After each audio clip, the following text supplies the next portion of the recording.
this year, his first major interview in 5 years, Lennon said he had wanted to leave the Beatles as early as 1966, but did not make the move until 4 years later because he said he just didn't have the guts. After the Beatles broke up in 1970, Lennon continued writing songs and recording, but in 1975 he dropped out for 5 years, saying he wanted to be with his son Sean and his wife. It was not until last summer that he returned to music, and his 14-song album, Double Fantasy, was released just last month.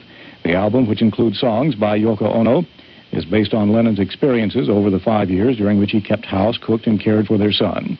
Lennon said he was most affected by early rock and roll blues music and by Elvis Presley.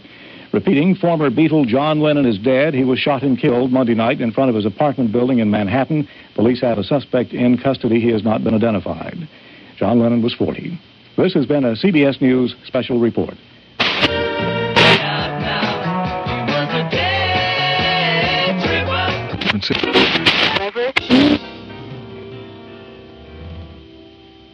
'Try to see it my way. Daddy, come home. 7-3. Okay, you're on the air at CBS FM. Do you have a question? I have a few comments. Okay. I would like to say that I can't think of anyone who deserves more to live for what they have given us. And another feeling that I have is that he is very consciously with us because he remains in my consciousness. I would also like to encourage the news media to never publish the name of the man who assassinated him.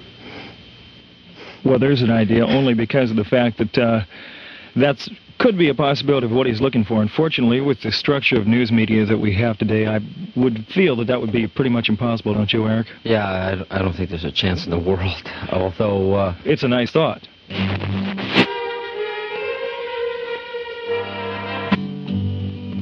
Blackbird singing in the dead of night.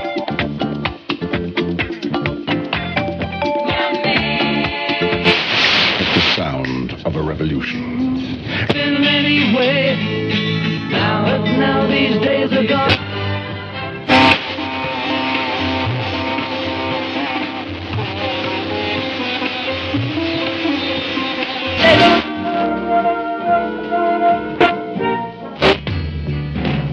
The English army had just won the war. Here again is a wrap-up. John Lennon is dead. He was 40. One of the best accounts we've gotten so far is from a New York policeman, Officer Miller, and we're going to let you hear kind of what he has to say about the whole thing. Approximately 10:30 this evening, John Lennon and his wife exited either a car or a taxi cab and walked into the Dakota Hotel where they lived. They were followed in by at least one youth who opened fire on him and shot him several times. The police responded to the scene as quickly as possible. One man was arrested, and John Lennon was taken to the hospital. And later on, I found out he was pronounced dead. So that's the way it stands. They have one in custody, and John Lennon is dead as of this time. Have you heard any motive at all? Negative, sir. I have no idea whatsoever. The radio claimed no negative, no idea why. Okay, again, there were 7 shots fired, and like he says, the police do have a suspect described as a local crazy. What else could he be? He's a male in his 30s or his 40s, and absolutely no motive whatsoever as to why this happened at all.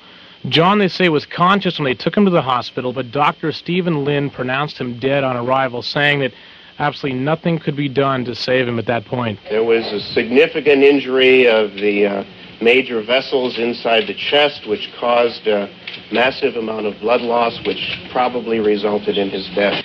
Okay, and again, I like to say this is a bit of a tribute to John. We have a few things. Just in Playboy, he had an interview. I don't know if you've read it or not.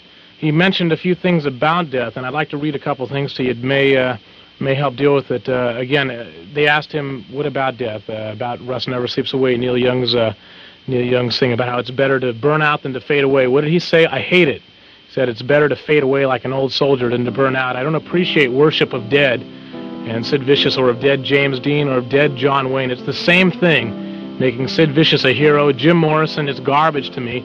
I worship the people who survive. Basically, he doesn't want to be worshipped. He wants to be remembered, and I think that's about it. And of course, everyone is taking this tragedy with shock and disbelief, but none harder probably than Yoko Ono, John's wife, who was said to be back at the Dakota Hotel in a state of shock.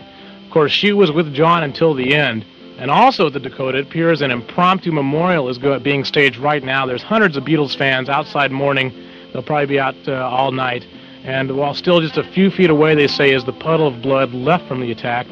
I guess it's kind of just a reminder of the sickness of any violence, especially as senseless as this.